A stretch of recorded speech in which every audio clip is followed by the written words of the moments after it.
Here you will find blood-fueled, crack-induced, unfiltered violence and gore, intense encounters and balls-to-the-walls crazy action.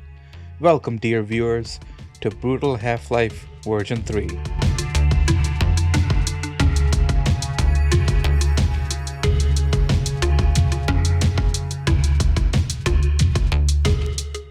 So version 3 was released recently and I received quite a lot of comments that I should make a video about it. I had played the last version a bit, but not to the point that I was totally familiar with it. With version 3, I spent a couple of hours going through the Half-Life campaign and all the additional content this mod packs in. And I gotta say, along with Half-Life M mod, this has to be one of the most fun ways of playing Half-Life. Like, the changes and additions it implements makes the game feel faster, more ruthless, and of course, very violent. Brutal even, like it says in the name. You see, it's the combination of the weapon animations, the blood, the sound effects that make up a great chunk of what makes this mod so fun. Once you get in the zone, you'll be dropping enemies left and right while smoothly flowing through the maps. Though there are some points where you have to stop and peek from corners, like in case of, turrets, but apart from that, you get the usual cast of Half-Life 1 enemies to fight, and I really like how this mod places enemies in its maps, especially in the extra maps that are packed in. You'll be mostly fighting the HECU, but then you'll also fight Zen aliens, and it doesn't get boring at all. The mod also adds in a bunch of neat little additions like vaulting, like you can vault over waist-high obstacles or even climb up to ledges as well. The implementation sounds rough on paper, considering the goal source engine and its age, but it's actually very well executed. Pressing E or using the use key lets Gordon vault or climb.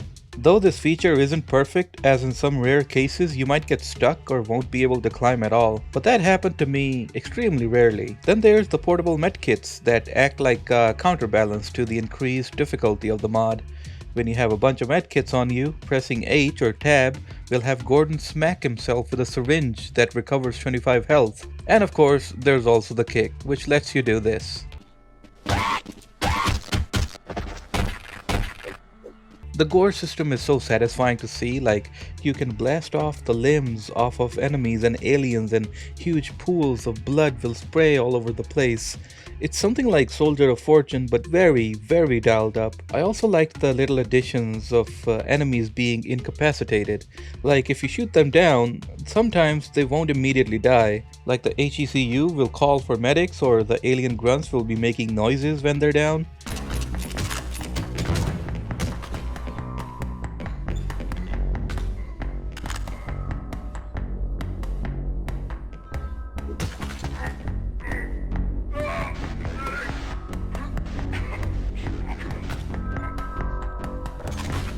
Of course, you can put them out of their misery.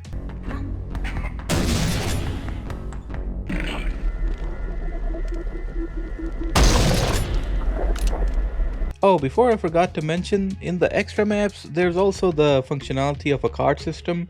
Similar to how it works in Doom, it has a red, blue, and yellow keycard. The animation is pretty much a homage to the animation from Duke 3D. Super smooth and satisfying to see. The main stars of the mod are the weapons you get to use.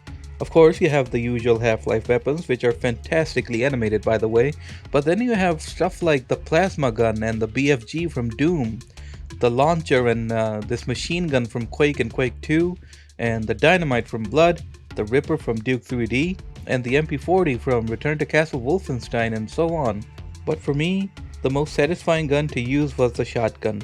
Let me tell you, this shotgun is one of the best shotguns I've used in a video game. It sounds so goddamn beefy, and when you blast off an enemy's head off, it gives a sudden hit of serotonin. I just love it when you pull the trigger and the dude flies 5 feet back in the air. It's awesome.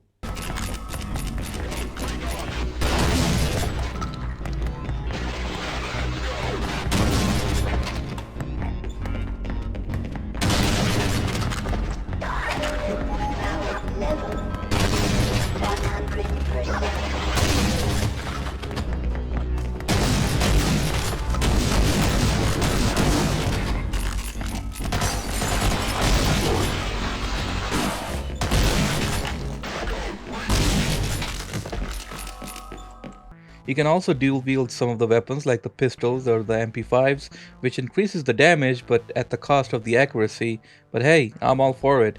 This mod feels like as if it's Half-Life, but Gordon did a kilogram of crack before he arrived at Black Mesa. The feel and mannerisms of the mod just make Gordon feel like an absolute psychopath.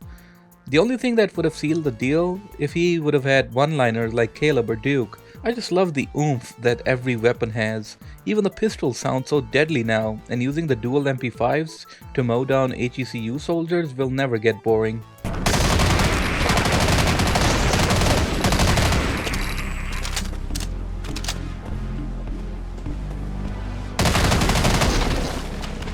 The mod's main attraction is the Half-Life 1 campaign and how it's modified and all, but first, let's take a look at the extra maps and the campaigns in here.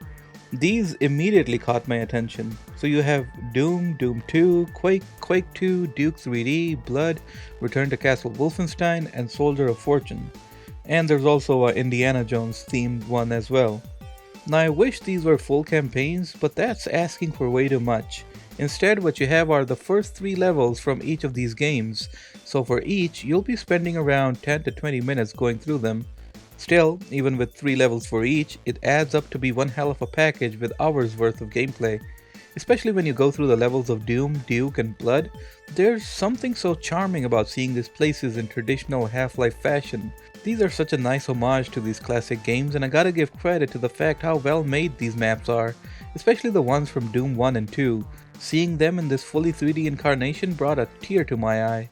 And I like how the maps are almost the same in terms of scale, like there's no expansions or liberties taken with the layouts or designs of the map. So they all look instantly recognizable as soon as you set foot in them. Also, the plasma gun feels so chunky to hold and shoot. It absolutely obliterates anything standing in front of it.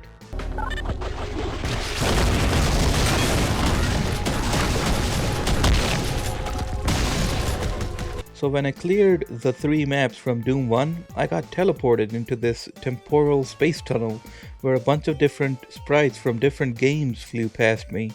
Then I noticed another portal behind me that took me to this level here.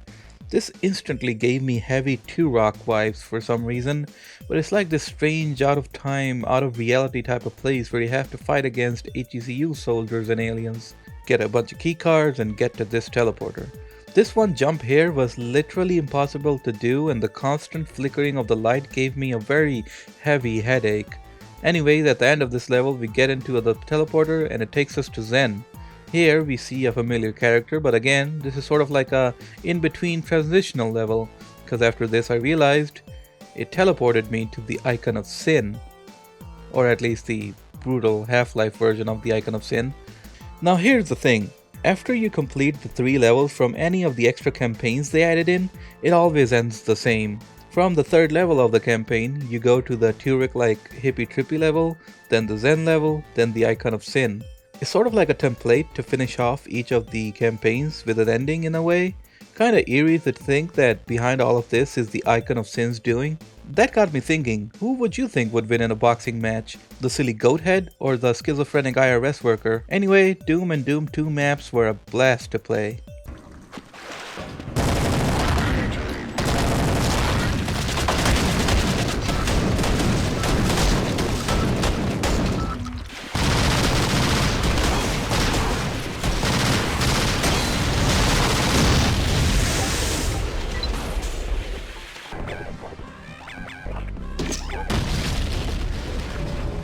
After that comes the Quake and Quake 2 maps. Though I did play Quake way back in the day, it was only recently that I started playing it for an extended playthrough. So Quake had this amazing art style where it was a mixture of gothic horror and sci-fi. I feel like the maps here do justice to that theme, but makes the whole aesthetic even more, diluted I guess? Like the mashup between these 2 elements are dialed up to 11, and honestly, props to the maps for this amazing texture work and lighting, like making it feel like Quake and Half-Life at the same time. The lighting is brighter than what I'm used to in Quake, but this feels great in terms of Half-Life aesthetics. As for Quake 2, well, I've never played Quake 2, so this was all new to me. From this incarnation of these maps, I did enjoy them, though they don't vary in themes and aesthetics as much as the Quake 1 maps did, and in some cases, do look repetitive, but I still liked the architecture and the texture work in this, and also most of the gun encounters with the HECU and the aliens were pretty awesome to have. Though I did notice that the maps in Quake 2 are much more open in nature compared to Quake 1. Next is Duke 3D. Similar to the Doom maps, this was again very nostalgic and charming. You know, seeing these maps fully visualized in a fully 3D engine like this. This made me think this is what Duke Nukem Forever would have been like if it came out in 2001 or something. I especially loved the dark and dingy lighting work in these maps. It keeps that original style intact along with its layout and secrets. Here, the extra weapon is the Ripper. I feel like its accuracy is a bit too inaccurate compared to the original counterpart, but it was still fun to use. And once again, the texture work was absolutely fabulous in this.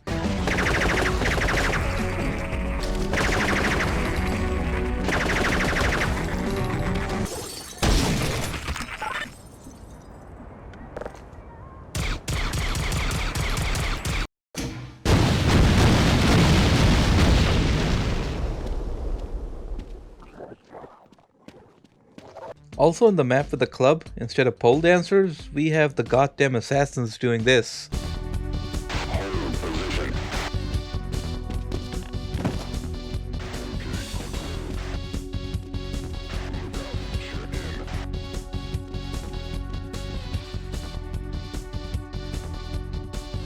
Now this was my most favorite part of this whole mod. I would literally pay money to play all of the blood maps in this fashion. Like, you don't get it. I fucking love blood. I was like, oh shit, when I saw this mod had blood maps in it. And as I've said about the other maps, these also look remarkable. The tone, the atmosphere, the horror feel to it, it's perfect, I tell ya. Then I picked up the dynamite and went to town on the zombies and the soldiers.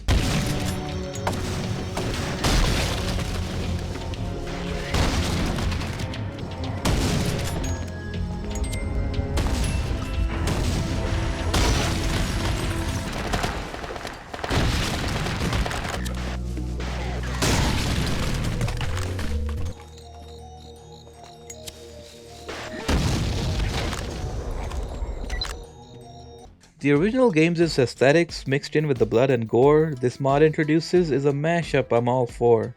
Again, I don't want to sound ungrateful, but I really wish they would have added in the sawed-off shotgun from Blood as well. That would have made this literally perfect. Blood's third map is on the train, and it's hands down one of my most favorite maps ever in an FPS game, and it translated over so well here too. Going from cabin to cabin, blasting people and things in the face, getting keycards and whatnot. It's amazing. Just amazing. All of this is a true labor of love if I've ever seen any.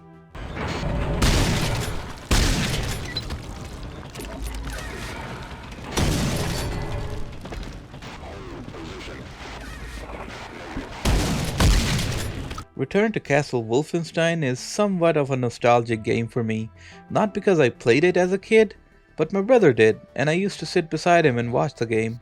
Castle Wolf had a very familiar feeling to it back then, and still today, and I guess it's mainly because it ran on the id Tech 3 engine, or the Quake 3 engine. This engine powered a lot of games that I played as a kid, so when around 2003 my brother installed this game, Castle Wolf, it felt like a more primitive and less dramatic version of Allied Assault. Anyway, here's it's being powered by an engine that's a tad bit older, but it still looks pretty good.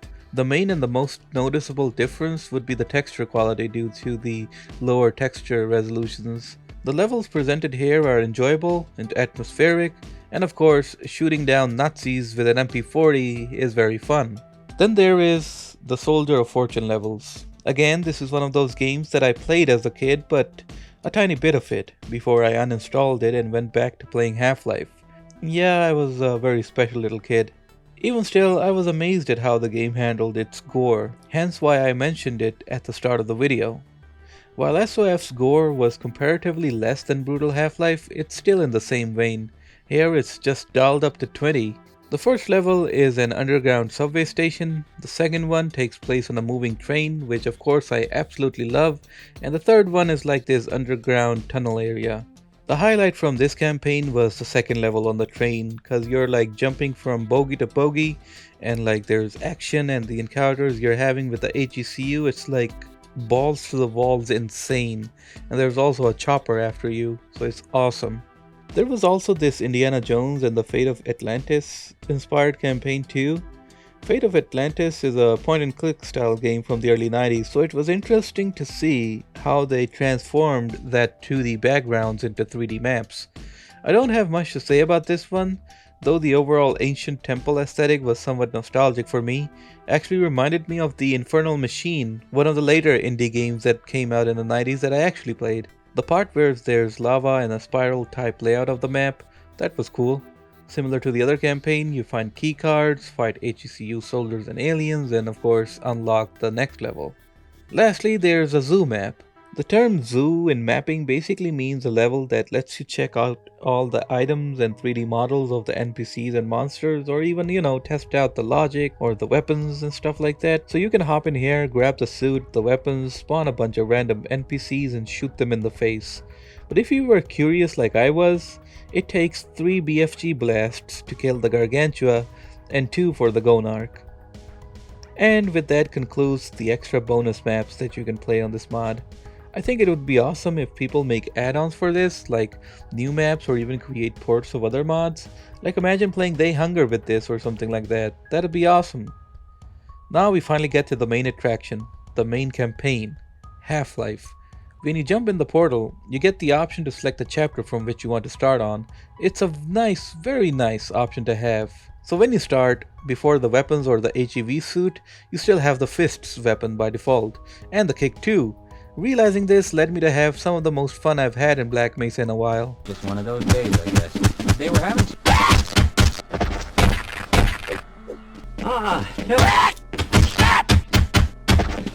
Say greetings.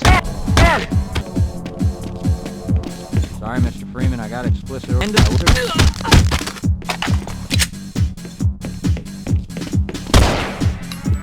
Hey, catch me later, I'll buy you a beer.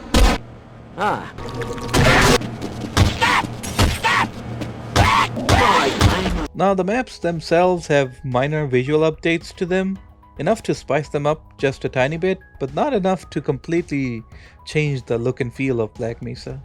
However, the enemy placement has been doubled or tripled in some cases to act as a counterbalance to the player being overpowered.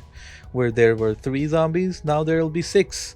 Or if a room was empty before, now it'll have a Vortigaunt in there. Things like that. There were definitely spots where I got jump scared because I didn't know that this mod was updating the enemy placement, and that was kind of fun. And with the vaulting mechanic, there are places you can just possibly skip or break.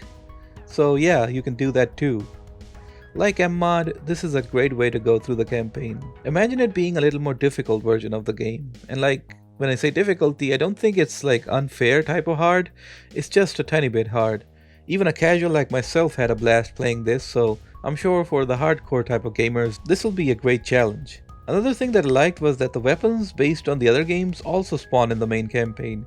You'll find some lying around or some being wielded by the HECU grunts. Again, it adds to the gameplay balance cause there's an increased number of hostiles in the maps too, To end the video, I'll say that Brutal Half-Life was a great surprise. When I first played this, I expected it to be Half-Life but with blood and gore.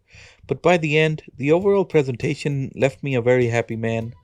The way the guns just feel is amazing, especially the shotgun. Every encounter becomes this over-the-top violent back and forth that I just didn't get tired of. The gore factor with shooting off limbs off of enemies, the sounds of the guns, the incredible bonus maps are a great combination. So if you haven't, definitely check this one out, link's gonna be in the description. And that's all for this one. Thanks so much for watching, and a big thanks and shout out goes to these beautiful benefactors on screen. You watching these videos and supporting the channel gives me the motivation to make more videos like these. So thanks again, and I'll see you in the next one.